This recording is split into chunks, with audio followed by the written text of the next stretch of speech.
പലപ്പോഴും പല ആളുകളെയും നമുക്ക് കാണാറുണ്ട്. ഒരുപാട് അറിവുണ്ട്, ഒരുപാട് വിദ്യാഭ്യാസമുണ്ട്, ഒരുപാട് ഡിഗ്രീൻ്റെ മുകളിൽ ഡിഗ്രിയുണ്ട്. പക്ഷേ ജോലിയില്ല. അതേപോലെ ഒരുപാട് സാധന സാമഗ്രികൾ അതായത് മെഷീൻ ഇന്ന് നമുക്കറിയാം. ഇന്ന് കാട് കുത്തുന്ന മെഷീൻ, മരം മുറിക്കുന്ന മെഷീൻ, തെങ്ങിൽ കയറുന്ന മെഷീൻ, അങ്ങനെ ഒരുപാട് സംഭവങ്ങളുണ്ട്. ഒരുപാട് മെഷീനുകളുണ്ട്.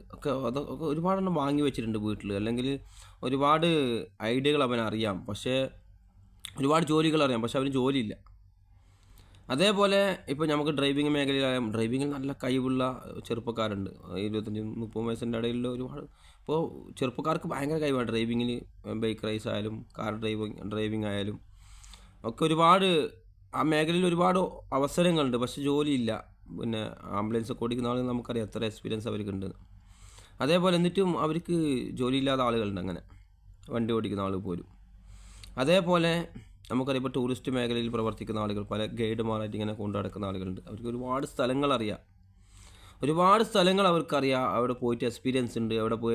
എവിടെ ചെറിയ പൈസക്ക് റൂം കിട്ടും, എവിടെ റെൻ്റ് എടുക്കുക, എവിടെ താമസിക്കുക, എവിടെയാണ് സേഫ്റ്റി. ഇപ്പോൾ ഫാമിലി ആയിട്ട് പോകുമ്പോൾ ഒരു പെൺകുട്ടിയാണ്, ഇപ്പോൾ കപ്പിൾസൊക്കെ പോകുമ്പോൾ എവിടെയാണ് സേഫ്റ്റി എന്നൊക്കെ നോക്കി ഒക്കെ ഒരുപാട് കഴിവ്, അങ്ങനെയൊക്കെയുള്ള ഒരുപാട് നോളജും കഴിവൊക്കെ ഉണ്ട്. പക്ഷേ അദ്ദേഹവും ഇങ്ങനെ വീട്ടിലിരിക്കുക, അങ്ങനെയുള്ള ആളുകളുണ്ട് ഇപ്പോൾ ജോലിയൊന്നും ഇല്ലാതെ. അപ്പോൾ അതേപോലെ ഈ എല്ലാ മേഖലയിലും ഏത് മേഖല നോക്കിയാലും ഇപ്പോൾ ഹോട്ടൽ മേഖലയിൽ ഇപ്പോൾ നമുക്കറിയാം. മേഖലയിൽ എപ്പോഴും അവസരങ്ങളുണ്ടാവും. ഒരുപാട് പരസ്യങ്ങൾ നമ്മൾ കാണാറുണ്ട് അതുമായി ബന്ധപ്പെട്ട്.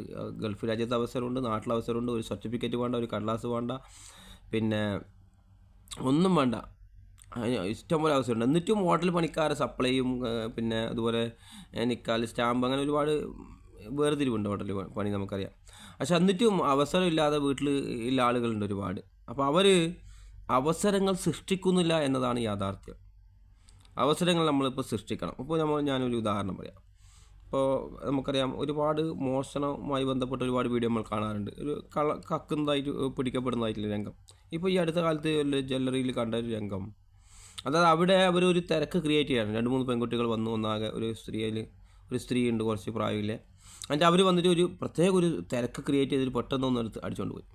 അതുപോലെ ഇപ്പോൾ ബസ്സിൽ നമ്മൾ കാണാം ചില വീഡിയോയിൽ. ഇപ്പോൾ നമുക്കറിയാം ബസ്സിൽ പോലും ക്യാമറയുണ്ട്. പക്ഷേ ക്യാമറ ഇല്ലാത്തൊരു കാലത്ത് പോലും നമ്മൾ കാണാറുണ്ട് ചിലപ്പോൾ. ഇപ്പോൾ പെട്ടെന്ന് ബാക്കിലുള്ള ഒരാളെ ഫ്രണ്ടിലേക്ക് തള്ളിയിട്ട് ഇതൊന്നും മിസ്യൂസ് ചെയ്യാൻ വേണ്ടി പറയല്ല, മറിച്ച് നമ്മൾ മനസ്സിലാക്കാൻ വേണ്ടി, പഠിക്കാൻ വേണ്ടി. ചില കാര്യങ്ങൾ നമുക്കറിയാം 70% മാത്രമേ നമ്മൾ മനസ്സിൽ നിൽക്കൂ. ബാക്കി നമ്മൾ കേട്ടതും കണ്ടതൊക്കെ മറന്നു പോകും. പക്ഷേ വീണ്ടും കേൾക്കുമ്പോൾ ഇങ്ങനെ പഠിക്കുന്നില്ലാണ്ട്, പക്ഷേ നമ്മൾ അധികം കേട്ടത് മറന്നു പോകും. പക്ഷേ ഇതിങ്ങനെ ഒരു സംഭവത്തിലൂടെ നമ്മൾ പഠിക്കുമ്പോൾ, മനസ്സിലാക്കുമ്പോൾ അത് മനസ്സിൽ ഉറച്ചു നിൽക്കാനുള്ള ചാൻസ് വളരെ കൂടുതലാണ്. അതുകൊണ്ട് പറയാൻ, ഇപ്പോൾ ബസ്സിൽ തിരക്കുണ്ട്, പക്ഷേ പെട്ടെന്ന് ബാക്കിലുള്ള ഒരാൾ മുമ്പിൽ ഒരാൾ തള്ളി. അപ്പോൾ പെട്ടെന്ന് അങ്ങനെ തള്ളിയ സമയത്ത് പെട്ടെന്ന് അദ്ദേഹത്തിന് ഇങ്ങനെ തള്ളി. അപ്പോൾ ആ ശ്രദ്ധ അങ്ങോട്ട് പോയി. ആ സമയത്ത് അവൻ പേഴ്സ് അടിച്ചിട്ടുണ്ടാവും, അല്ലെങ്കിൽ അവൻ്റെ മൊബൈൽ അടിച്ചിട്ടുണ്ടാവും. അങ്ങനെ നമ്മൾ കാണാറുണ്ട്, ചില വീഡിയോസിൽ നമ്മൾ കാണാറുണ്ട്. ഇപ്പോൾ ചില മൂവിയിൽ കള്ളന്മാർ സീനൊക്കെ കാണുമ്പോൾ, നമ്മൾ പണ്ടത്തെ കാണുമ്പോൾ ഒരു അവസരം അവരവൻ സൃഷ്ടിക്കുകയാണ് ആ കള്ളൻ. അതേപോലെ ഏത് മേഖല, ഇപ്പോൾ നിങ്ങൾക്ക് ഏത് കഴിവുണ്ടെങ്കിലും ആ കഴിവ് പ്രകടിപ്പിക്കാൻ നിങ്ങൾക്ക് അവസരമില്ലെങ്കിൽ ആ അവസരങ്ങൾ നിങ്ങൾ സൃഷ്ടിക്കണം. ഇപ്പോൾ കുക്കിങ്ങൊക്കെ അറിയുന്ന ആളുകൾ, ഇപ്പോൾ നമുക്കറിയാം കല്യാണ പന്തലുകളിൽ, അല്ലെങ്കിൽ അടുത്ത വീട്ടിൽ വിരുന്നിന് പോകുമ്പോൾ, അല്ലെങ്കിൽ വിരുന്ന് പോയ വീട്ടിൽ, അല്ലെങ്കിൽ തൻ്റെ ഒരു വീട്ടിലൊരു ഗസ്റ്റ് വന്നു, ഏതവസരമാകട്ടെ, എന്തൊരവസരവും അത് ഉപയോഗിക്കാൻ വേണ്ടി ശ്രമിക്കുക. ഇപ്പോൾ നമ്മൾ ചെറിയൊരു ഇത് വെച്ച് കുക്കിംഗ് ചെയ്യുക. അതുപോലെ ഒരു കല്യാണം വീട്ടിൽ പോയാൽ, ഒരു സുഹൃത്തിൻ്റെ കല്യാണ വീട്ടിൽ പോയാൽ ചില ആളുകൾ പറയും ഇത് അറിയുന്നെങ്കിലും ആളെ മുമ്പ് എങ്ങനെ ചെയ്യാം. പക്ഷെ ആളെ മുമ്പിൽ ചെയ്യുമ്പോഴാണ് ശരിക്കും. ഞാനൊക്കെ പണ്ടൊക്കെ ഒരുപാട് വർഷങ്ങൾക്ക് മുമ്പ് ഇപ്പോൾ കല്യാണ പരിപാടിയിൽ, അതുപോലെ ഹോട്ടൽ ഫാസ്റ്റ് ഫുഡ് ഐറ്റംസിൽ ഞാൻ പണിയെടുക്കുക. അപ്പോൾ എനിക്ക് ഏറ്റവും ഇഷ്ടം ഈ ഫ്രണ്ടിൽ വെച്ച് ഉണ്ടാക്കുന്നതാണ്. ഇപ്പോൾ ഹോട്ടലൊക്കെ നമുക്കറിയാം, ഈ ഫ്രണ്ടിൽ വെച്ച് ഉണ്ടാക്കിയ ആളുകളെ ഫേസ് ടു ഫേസ് കണ്ടിട്ട് സാധനങ്ങൾ ഉണ്ടാക്കുക. ചൈനീസ് ഐറ്റംസ് നമുക്കറിയാം, ബ്രീഫൂണും കടായും ആ ചട്ടിയും ആ പ്രത്യേക കയ്യിലൊക്കെ ആയിട്ട് ആ സ്റ്റൈലിൽ പ്രത്യേകമായിട്ട് ഉണ്ടാക്കുക. അതുപോലെ പൊറോട്ട ആണെങ്കിൽ പോലും നമ്മൾ ആളുകൾ ഇപ്പോൾ കല്യാണ സദസ്സിലൊക്കെ നമ്മൾ ഉണ്ടാക്കുമ്പോൾ, കല്യാണത്തിൻ്റെ ഈ പരിപാടിയിലൊക്കെ നമ്മൾ പൊറോട്ട ഉണ്ടാക്കുമ്പോൾ ഞാൻ പ്രത്യേകമായിട്ട് വീശും പോലെ ഒരു പ്രത്യേക സ്റ്റൈലാക്കിയിട്ട് അപ്പോൾ ആളുകളുടെ മുമ്പിൽ ചില ആളുകൾ കൗതുകത്തോടെ, ചില പെൺകുട്ടികൾ പോലും കൗതുകത്തോടെ നോക്കി നോക്കും, ഇതെങ്ങനെ ഇതെങ്ങനെ സാധിക്കും. ചില ആളുകൾ ചോദിക്കും അത്ഭുതത്തോടെ. നമ്മളിങ്ങനെ വളരെ സില്ലിയായിട്ട് നിസ്സായിട്ട് ഇതൊക്കെ എന്ന മട്ടിൽ നമ്മൾ ചിലപ്പോൾ പെരുമാറും. അപ്പോൾ ഇത് ഇങ്ങനെ ചെയ്യുന്നത് ഇതിൻ്റെ ഗുണം എന്താ വെച്ചാൽ, ഒരുപാട് ആളുകൾ ശ്രദ്ധിക്കപ്പെടും. ആളുകൾക്കിടയിൽ നല്ല പൊറോട്ടക്കാരനാണെന്ന് അറിയും. അതുപോലെ ചില ആളുകൾ വന്ന് എന്തെങ്കിലും ചോദിക്കും, പറയും ചെയ്യും. അപ്പോൾ നമ്മളെ സ്വഭാവം അവർ ക്യാച്ച് ചെയ്യും. അങ്ങനെ ഓരോ ഓപ്പർച്യൂണിറ്റിയാണ്, ഓരോ അവസരമാണ്, ഓരോ കണ്ടുമുട്ടലുകളും ഓരോ കാഴ്ചകളും ചില ഇടപെടലുകളും ഒക്കെ നമ്മളത് അറിയാതെ പോലും ചിലപ്പോൾ നമുക്കൊരു ഓപ്പർച്യൂണിറ്റി ആയിട്ട് വരാം, ഒരു അവസരമായിട്ട് വരാം. അപ്പോൾ ചില ആളുകൾ പെട്ടെന്ന് ക്യാച്ച് നമ്മളെ സ്വഭാവം എങ്ങനെയാണ്. അപ്പോൾ അവർ പറയും അവർക്കൊരു സ്ഥാപനമുണ്ട്, അല്ലെങ്കിൽ അവരാർക്കെങ്കിലും ഏട്ടനിക്കോ പിന്നെ പിതാവിനോ അല്ലെങ്കിൽ ഭർത്താവിനോ ആർക്കും ഒരു സ്ഥാപനമുണ്ട്. അപ്പോൾ അതിലേക്ക് ഒരു അവസരം കിട്ടും, ഗൾഫിലോ അല്ലെങ്കിൽ പുറത്ത്. ഇപ്പോൾ ഞാനിപ്പോൾ ഗൾഫിലേക്ക് ഇവിടെ ഗൾഫിൽ ഞാൻ മുമ്പ് ജോലി ചെയ്തിട്ടുണ്ട്. പക്ഷേ ഈ കുവൈത്തിലേക്ക് വരാനുള്ള കാരണം ഇപ്പോൾ ഞാൻ നാട്ടിൽ കാഞ്ഞങ്ങാട് ഒരു ഹോട്ടലിലായിരുന്നു. അപ്പോൾ പുറത്ത് ഹോട്ടലാണ്. അപ്പോൾ ആളുകളൊക്കെ കാണും ഫുഡ് ഉണ്ടാക്കുന്നതൊക്കെ. അപ്പോൾ അവിടെ അന്വേഷിച്ച് ഒരാൾ പറഞ്ഞു നമ്മളെ, അപ്പോൾ ആരോ ഒരു കുവൈത്തിലെ ഹോട്ടലിൽ നടത്തുന്ന ഒരാൾ അന്വേഷിച്ചു, അങ്ങനെ പറഞ്ഞു ആരെങ്കിലും ഉണ്ടോ പൊറോട്ടയൊക്കെ അറിയുന്ന ഒരാൾ, കുറച്ച് പണിയൊക്കെ അറിയുന്ന ആൾ അത്യാവശ്യം. അപ്പോൾ പറഞ്ഞു ഇങ്ങനെ ഒരു ചെക്കനുണ്ട് ഇവിടെ പണിയെടുക്കുന്നത്, ഭയങ്കര ഉഷാറാണ്. അപ്പോൾ അയാളിങ്ങനെ പറയാം എന്നെ പറ്റിയിട്ട്, ഭയങ്കര ഉഷാറാവും, ഭയങ്കര സാധനമൊക്കെ ഉണ്ടാക്കുന്നത് ഭയങ്കര സ്പീഡാണ്. അപ്പോൾ ഞാൻ പുറത്തുനിന്നാണല്ലോ ഉണ്ടാക്കുന്നത്, അപ്പോൾ കാണുന്നുണ്ട്. അപ്പോൾ അതിലൂടെ ഒരു അവസരം കിട്ടി. ഇപ്പോൾ 14 വർഷത്തോളമായി ഇപ്പോൾ കുവൈത്തിൽ. അപ്പോൾ അങ്ങനെ ഒരു അവസരം ഇപ്പോൾ ചില ആളുകൾക്കാണല്ലോ ട്രെയിനിൽ പോകുമ്പോൾ ബസ്സിൽ പോകുമ്പോൾ യാത്ര ചെയ്യുമ്പോൾ ഒരാളോട് ഒരക്ഷരം ഉണ്ടില്ല, മണിക്കൂറുകൾ അടുത്തിരുന്നിട്ട് പോലും ട്രെയിനിലൊക്കെ യാത്ര ചെയ്യുമ്പോൾ ഈ മൊബൈലിൽ ഇങ്ങനെ വീഡിയോസ് കാണുക, സ്കിപ്പ് ചെയ്ത് കാണുക എന്നല്ലാണ്ട് ഒരു സംസാരിക്കുക, ഒരു ചോദ്യം, ഒരു ഉത്തരവോ അല്ലെങ്കിൽ എവിടെ പോകുന്നു, എന്ത് വിശേഷം, എന്തിനാ പോകുന്നത്, എന്തോ ഒരു ചോദ്യം പോലും ഇല്ലാതെ യാത്ര ചെയ്യുന്ന ആളുകൾ കാണാൻ പറ്റും. എനിക്കാണെങ്കിൽ മൊബൈൽ അധികം യാത്രയിൽ നോക്കുന്നതേ ഇഷ്ടമില്ല എനിക്കൊന്നും. കാരണം എന്താ, നമ്മൾ ഒരുപാട് ആളുകൾ മൊബൈലിൽ ഒരുപാട് സിനിമ ഡൗൺലോഡ് ചെയ്ത് വെക്കും യാത്ര ചെയ്യുമ്പോൾ, ഫ്ലൈറ്റിലാണെങ്കിലും ട്രെയിനിലാണെങ്കിലും മണിക്കൂറുകൾ യാത്ര ഉണ്ടെങ്കിൽ. എന്നിട്ട് അതുമാത്രം ഇങ്ങനെ കാണും. അതുകൊണ്ട് ഒരു അനുഭവമോ ട്രെയിനിലെ ഒരു അനുഭവമോ എന്തെങ്കിലും അപ്പുറം നടന്നതുപോലും ഇവനറിയില്ല. നമ്മൾ മറിച്ച് ആളുകളെ പരിചയപ്പെടുക, എന്തെങ്കിലും ഒരു അവസരം അതിലൂടെ. ഇപ്പോൾ ജോലിയില്ലാത്ത ആളുകൾ പ്രത്യേകിച്ചിട്ടും ഓരോ അവസരങ്ങൾ, ജോലി ഉണ്ടെങ്കിൽ പോലും അതിനേക്കാൾ കുറച്ചും കൂടി ഹൈ ആയ, കുറച്ചും കൂടി ശമ്പളം കൂടിയ, കുറച്ചും കൂടി പിന്നെ നല്ല ഒരു റൂമും കാര്യങ്ങളും സെറ്റപ്പും ഒക്കെ ഉള്ള കുറച്ചും കൂടി ഹൈ ആയത് ജോലി ഉദ്ദേശിക്കുന്ന ആളാണെങ്കിൽ അതിലൂടെ ചിലപ്പോൾ അവസരം കിട്ടാം. നമ്മൾ പരിചയപ്പെടുന്ന സംസാരിക്കുന്ന എല്ലാവരും ഒരുപോലെ ആണെന്നില്ല.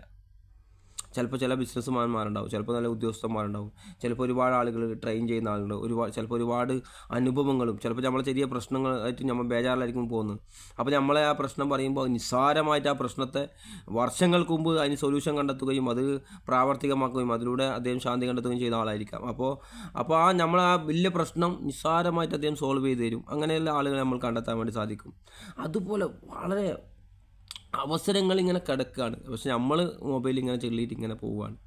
അങ്ങനെ ആകാൻ പാടില്ല. അതുപോലെ ഇപ്പം ഈ മേഖലയിൽ നമുക്കറിയാം, ഇപ്പോൾ പ്ലംബിങ്ങിൻ്റെ, വയറിങ്ങിൻ്റെ ആ മേഖലയിൽ പോലും പണിയില്ലാത്ത ആളുകളുണ്ട്. പക്ഷേ നിങ്ങൾ അത്ഭുതമാവില്ല, നിങ്ങൾക്ക് അങ്ങനത്തെ പോലും ആളുകളുണ്ടെന്നാണ് പറയുന്നത്. പല കമൻറ്റൊക്കെ നമ്മൾ വായിക്കുമ്പോൾ അത്ഭുതപ്പെട്ടു. എന്നിട്ട് ചില ആളുകൾ ഇപ്പോൾ നാട്ടിൽ പോലും ചില ആളുകൾ അവസരം തേടുന്നില്ല എന്ന് മാത്രമല്ല, ആരെങ്കിലും ആശ്രയിച്ച് ഇങ്ങനെ ജീവിക്കുക, ചെറുപ്പക്കാരായ ആളുകൾ പോലും. ഇപ്പോൾ 10, 20, 22 വയസ്സൊക്കെ ആയിട്ട് ചില ആളുകൾ കാണാം, ചിലപ്പോൾ ബന്ധുക്കളോട് അടുത്ത ആളുകളോടൊക്കെ നെറ്റ് കയറ്റാൻ വേണ്ടിയൊക്കെ ആവശ്യപ്പെടുന്നത്. ശരിക്കും നമ്മളെപ്പോഴൊക്കെ നമ്മളെ ബന്ധത്തിന് മേലെ നമ്മൾ ചെയ്യുക, പക്ഷേ നമ്മൾ ഒരിക്കലും ചെയ്തു കൊടുക്കരുത് എന്നാണ് എൻ്റെ അഭിപ്രായം. കാരണം എന്താ വെച്ചാൽ നല്ല കഴിവുകളുള്ള എന്തെങ്കിലും 2 ദിവസം പണിയെടുത്താൽ പോരെ, എന്തൊക്കെ ഓപ്പർച്യൂണിറ്റി അവസരങ്ങൾ അവൻ തേടിപ്പോകും. അപ്പം തനിക്കൊരു പ്രതിസന്ധി വരുമ്പോൾ അവസരങ്ങൾ തേടിപ്പോകും പണിയെടുക്കാനും ജോലി ചെയ്യാനൊക്കെ. അപ്പോൾ ആ ഒരു അവസരത്തെ നമ്മൾ കെടുത്തിക്കൊണ്ട് നമ്മളിങ്ങനെ, ഇപ്പോൾ നമ്മളെ മക്കൾ പോലും ആൺകുട്ടികൾ കുറച്ച് വലുതായാലും ഇപ്പോൾ നമ്മളെ കുട്ടിയല്ലേ നമ്മൾ ചെറിയ കുട്ടിയാണ്, ചില ആളുകൾക്ക് കുട്ടി വലുതാലേ ഇല്ല എത്ര പ്രായമായാലും. പക്ഷേ അവരവരുടെ കാര്യം നോക്കാനും അവരുടെ കാര്യത്തിന് വേണ്ടി അത്യാവശ്യം ജോലി ചെയ്യുന്നു, സ്കൂൾ വെക്കേഷൻ സമയത്തോ അല്ലെങ്കിൽ കോളേജ് ഇല്ലാത്ത സമയത്തോ എന്തെങ്കിലും അത്യാവശ്യം ചെറിയ ജോലി ചെയ്യുന്നതുകൊണ്ടോ എന്തെങ്കിലും ഒരു സാധനം എവിടെയെങ്കിലും പർച്ചേസ് ചെയ്തിട്ട് അത് ഹോൾസെയിലായിട്ട് പർച്ചേസ് ചെയ്ത് റീറ്റെയിലായിട്ട് വിൽക്കുന്നത് കൊണ്ടോ ഒന്നും ഒരു കുടുംബത്തിലെ പിതാവിനോ അല്ലെങ്കിൽ കുടുംബക്കാർക്ക് ഒരു ഇടിവും വരാനില്ല അവിടെ. അതിലൂടെ അവന് സ്കില്ല് വർദ്ധിക്കും, അവനൊരു കഴിവുണ്ടാവും, അവന് ബിസിനസ് പഠിക്കും, അങ്ങനെയൊക്കെ ചെയ്യാം. അപ്പോൾ അതിനുള്ള അവസരങ്ങൾ കൊടുക്കുക, നമ്മൾ നെറ്റ് കയറ്റി കൊടുത്ത് എല്ലാ സൗകര്യവും നമ്മൾ ചെയ്ത് കൊടുത്ത് പോക്കറ്റ് പണിയും കൊടുത്തിട്ട് അവനെ അടിച്ചു പൊളിച്ച് ജീവിക്കുന്ന ആ ഒരു ലൈഫ് പലപ്പോഴും പല ഗൾഫുകാരിൽ അങ്ങനെ ഉണ്ടാകാറ്. പക്ഷേ അതിന് ഒരു നിയന്ത്രണം വെക്കണം കൊടുക്കുന്ന ഇതാക്കുന്നതിന്. അവരവർ തന്നെ സമ്പാദിക്കാനും ഇതാക്കാനൊക്കെ പറയണം. അപ്പോൾ അവർക്ക് ആ ഒരു വാല്യൂം കൂടി ഉണ്ടാവും പൈസക്ക്. പല ആളുകൾക്കും വാല്യൂ പൈസക്ക് ഇല്ലാതെ. ഇപ്പോൾ നമ്മൾ പറയാം, പണ്ട് കയ്യെഴുത്തിനൊക്കെ മാസമൊക്കെ പോകുമ്പോൾ നമ്മൾ 5 റുപ്യാണ് 10 റുപ്യാണ് കൊടുത്തിരുന്നെങ്കിൽ ഇന്ന് അവർ 500,000 ചോദിക്കുന്നത്. ചില കുട്ടികളൊക്കെ 500,000. അപ്പോൾ ആ പൈസക്ക് ഒരു വിലയില്ലാതെ പോലെ, പൈസക്ക് വിലയില്ല കൊടുക്കുന്നതിനെ കൊണ്ട് പറയല്ല, മറിച്ച് കൊടുക്കണം, 500,000 ഒക്കെ കൊടുക്കണം. പക്ഷേ അവരോട് നമ്മൾ പറയണത് ഇങ്ങനെ സമ്പാദിക്കുന്നത് അല്ലെങ്കിൽ ഇങ്ങനെ സമ്പാദിക്കണം, എന്നിട്ട് നീ സമ്പാദിച്ച പൈസ നീ കൊടുത്തു നോക്കണം, അപ്പോൾ കിട്ടുന്നതിൻ്റെ എനർജി ഉണ്ട് ഒരാൾക്ക്. ഇപ്പോൾ നമുക്കറിയാം, ഞാനൊക്കെ സ്കൂളിൽ പഠിക്കുന്ന സമയത്ത് പോലും ഒരു കഞ്ഞിപ്പാത്രം വാങ്ങാൻ പോലും, ഒരു പെൻസിലോ പെന്നോ വാങ്ങാൻ പോലും വീട്ടിൽ നിന്നൊക്കെ വളരെ അപൂർവമായിട്ടായിരിക്കും നമ്മൾ വാങ്ങിയിട്ടുണ്ടാകുക ചോദിച്ചിട്ട്. വീട്ടിലെ അവസ്ഥ അങ്ങനെയാണ് ഉണ്ട്. പക്ഷെ എന്നാലും നമ്മളെന്തെങ്കിലും അവസരങ്ങൾ കണ്ടെത്തും ഉണ്ടാക്കാനും. ഉറൂസ് ഒരുപാട്, ഇപ്പോൾ നമുക്കറിയാം ഉത്സവങ്ങൾ, ഉറൂസുകൾ അതൊക്കെ നടക്കുമ്പോൾ അവിടെ ചിലവാക്കുന്ന ആളുകളുണ്ട്, സമ്പാദിക്കുന്ന ആളുണ്ട്. ഒരു അവസരമാണത്. ഇപ്പോൾ ഈ ആഘോഷങ്ങൾ നടക്കുന്ന സ്ഥലം നമുക്കറിയാം, അവിടെ നമ്മൾ നോക്കുന്ന സമയത്ത് ഒരുപാട് ആളുകൾ സമ്പാദിക്കുന്നുണ്ടാവും, ഒരുപാട് ആളുകൾ ചിലവാക്കുന്നുണ്ടാവും. പക്ഷെ സമ്പാദിക്കുന്നവന് സമ്പാദിക്കേണ്ട അവസരമുണ്ട് അവിടെ. എന്തെങ്കിലും ചെയ്യാം, ഒരു തട്ടുകട ഇടുക, ഒരു ആംപ്ലേറ്റ് ആക്കുക, ഒരു ജ്യൂസ് ആക്കുക, ഒരു ബത്തക്ക മുറിച്ച് വെക്കുക, എന്തൊക്കെ ചെയ്യുക, അതൊക്കെ ചെയ്യുക സാധാരണ ആളുകൾക്ക്. അതേപോലെ ചിലവാക്കുന്നതിന് ഇഷ്ടം പോലെ കൊണ്ടുവന്നിട്ട് ഇപ്പോൾ നമുക്കറിയാം ചില ആളുകൾ പറയാറുണ്ട്, കുറൂസിനൊക്കെ പോയി അടുത്ത കാലത്ത് എൻ്റെ ഒരു കൂട്ടുകാരി, ഒരു കുടുംബക്കാരി പറഞ്ഞൊരു ഡയലോഗ്, ഈ സ്ത്രീകളെ എത്രയോ പൈസ കേടുന്നതെന്ന് അറിയില്ല, കാരണം അവർ തിന്നുന്ന പൈസ തന്നെ നമുക്കൊരു മാസം ജീവിക്കാം. ഒരു 2 ദിവസം കൊണ്ട് യൂറൂസിൻ്റെ അവിടെ പോയിട്ട് ഭക്ഷണം കഴിക്കുന്ന പൈസ ഉണ്ടെങ്കിൽ നമുക്കൊരു മാസം ജീവിക്കാമെന്ന് പറയുകയാണെങ്കിൽ എത്രയൊക്കെ അവർ ചിലവാക്കുന്നത്. അപ്പോൾ അത്രമാത്രം ചിലവാക്കുന്നവരുണ്ട്, പക്ഷെ അവർ സമ്പാദിക്കുന്നവരുണ്ട്. അതുപോലെ അവസരങ്ങൾ നമ്മൾ കണ്ടെത്തുക. അതേപോലെ നമുക്കറിയാം ഇപ്പോൾ നാടോടികളായ ആളുകളുണ്ടല്ലോ, ഇപ്പോൾ ഒരുപാട് സർക്കസ് ആയിട്ട് അഭ്യാസങ്ങളൊക്കെ കാണിക്കുന്ന ആളുകൾ, വളരെ ചെറിയ ഏരിയയിൽ ജീവിക്കുന്ന ആളുകൾ. അപ്പോൾ അവരെ കാണുമ്പോൾ നമുക്ക് വീഡിയോസ് കാണുമ്പോൾ ഭയങ്കര വിഷമമാകാറുണ്ട്. പക്ഷെ അവർ നമ്മൾ നോക്കിയാൽ അവർക്ക് ഭയങ്കര കഴിവുണ്ട്. പക്ഷെ അത് അവർ ആ ലെവലിൽ, ചെറിയ ലെവലിൽ ചെയ്യുന്നത് കൊണ്ടാണ് അത്രയും തുച്ഛമായ പൈസയും ഇതൊക്കെ കിട്ടുന്നത്, 10 രൂപ 20 രൂപേൻ്റെ ഇതൊക്കെ. അതൊക്കെ ഒരു സ്റ്റേജ് കെട്ടി, ഇപ്പോൾ നമ്മളെ നാട്ടിലൊക്കെ ആണെങ്കിൽ ഒരു സ്റ്റേജൊക്കെ കെട്ടി ആളുകളൊക്കെ വിളിച്ചു കൂട്ടി ഹൈ ലെവലിൽ ചെയ്യുകയാണെങ്കിൽ അതിൻ്റെ ഇത് മാറും. ഇപ്പോൾ നമ്മൾ സാധാരണ പറയാറുണ്ട്, ഇപ്പോൾ അതേപോലെ സോഷ്യൽ മീഡിയ നമ്മൾ ഉപയോഗിക്കാറുണ്ട്. സോഷ്യൽ മീഡിയ ഇപ്പോൾ നമ്മൾ വെറുതെ നമുക്ക് ഇതൊക്കെ ചെയ്യുക, അത്യാവശ്യം ഫ്രീ ആണ് social media. WhatsApp, Facebook, YouTube, Instagram, ഇതൊക്കെ നമ്മുടെ നാട്ടിൽ ഒക്കെ ഫ്രീ ആണ്. അപ്പോൾ അവരവരുടെ കഴിവുകൾ, ഇപ്പോൾ ചില ആളുകൾക്ക് നല്ല വരക്കേണ്ട കഴിവുണ്ട്, ചില ആളുകൾക്ക് പിന്നെ ഓരോ കഴിവ്, വ്യത്യസ്തമായ കഴിവുകളുള്ള ആളുകളുണ്ട്. പക്ഷേ ആ കഴിവ് പ്രകടിപ്പിക്കാൻ വേണ്ടി, ഇപ്പോൾ ഈ ഫുഡിൻ്റെ മാത്രം വീഡിയോ ചെയ്തിട്ട് ലക്ഷങ്ങൾ ഉണ്ടാക്കുന്ന ആളുകളുണ്ട്, ഫുഡിൻ്റെ മാത്രം, ഫിറോസിനെ പോലത്തെ എല്ലാം ഒരുപാട് ആളുകളുണ്ട്. അപ്പോൾ ആ കഴിവ് പ്രകടിപ്പിക്കാൻ വേണ്ടി നമുക്ക് സോഷ്യൽ മീഡിയ ഉപയോഗിക്കാം. അപ്പോൾ അതിലൂടെ നമുക്ക് അവസരങ്ങൾ തേടിയെത്തും. ഇപ്പോൾ ഞാനൊക്കെ തുർക്കി ജാമിൻ്റെ അതുപോലെ അത്തറിൻ്റെ ഒക്കെ ബിസിനസ് ചെയ്യുമ്പോൾ ഒരുപാട് വീഡിയോ ഫേസ്ബുക്കിലും പിന്നെ ഇൻസ്റ്റാളൊക്കെ ചെയ്യാറുണ്ട്. അപ്പോൾ ഒരുപാട് ആളുകൾ വിളിച്ച് ചോദിക്കും, അതിനെക്കുറിച്ച് അന്വേഷിക്കുകയും ചോദിക്കുകയൊക്കെ ചെയ്യാറുണ്ട്. ചില കസ്റ്റമർ നമുക്ക് കിട്ടാറുണ്ട്. അപ്പോൾ ഒരു അവസരമാണ്, നമുക്ക് കിട്ടും ചാൻസ്. അപ്പോൾ അതുപോലെ നിങ്ങളെ കഴിവ് ഇതാക്കിക്കൊണ്ട് നമുക്ക് വീഡിയോസ് ചെയ്യുക, സോഷ്യൽ മീഡിയയിൽ അപ്ലോഡ് ചെയ്യുക, അത് ഫ്രീ ആയിട്ട് ഉപയോഗിക്കുക അതിന്. അതുപോലെ അങ്ങനെ എന്തൊക്കെ, ഇപ്പോൾ ഗൾഫിലേക്ക് പോകുന്ന ഒരുപാട് അവസരങ്ങൾ, ഗൾഫ് കൺട്രിയിലേക്ക് പോകുന്ന അവസരങ്ങൾ, ഏത് മേഖല തിരഞ്ഞെടുക്കുന്നതിനെക്കുറിച്ച് നമുക്ക് പഠിക്കാൻ. അതുപോലെ അവസരങ്ങൾ ഇങ്ങനെ കിടക്കുകയാണ്, നമുക്ക് ഓപ്പർച്യൂണിറ്റികൾ. അപ്പോൾ ഓരോന്നിനെയും നമുക്ക് ചില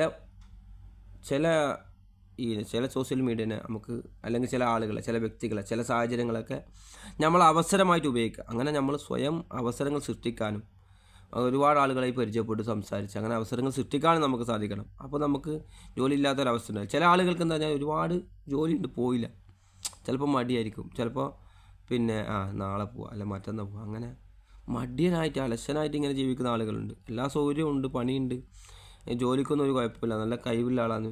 ഇപ്പോൾ ഈ അടുത്ത കാലത്ത് ഒരു കുക്കറെ പരിചയപ്പെട്ട ഞാൻ, ഇപ്പോൾ കുറച്ച് കാലമായി.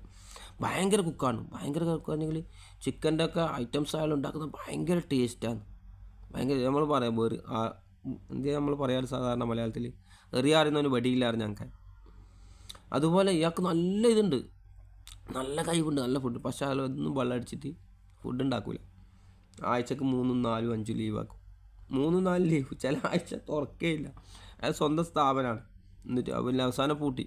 അപ്പോൾ അദ്ദേഹത്തിന് നല്ല കഴിവുണ്ട്. പക്ഷെ അങ്ങനെ ആകരുത്. നമുക്ക് എത്ര കഴിവുള്ളിൽ വെച്ചിട്ട് നമ്മളെ ചില വലിക്കുന്ന ആളുകളുണ്ട്, ചില കുടിക്കുന്ന ആളുകളുണ്ട്. അങ്ങനെയൊക്കെ ആയിട്ട് നമ്മളെ നശിപ്പിച്ച് കളയരുത്. അത് ആർക്കും ഒരു ഗുണമില്ലാത്ത അവസ്ഥ ഉണ്ടാകരുത്. കൂടുതൽ കാര്യങ്ങൾ പഠിക്കാനും യഥേഷ്ടം പറയാനും നമുക്ക് സാധിക്കട്ടെ.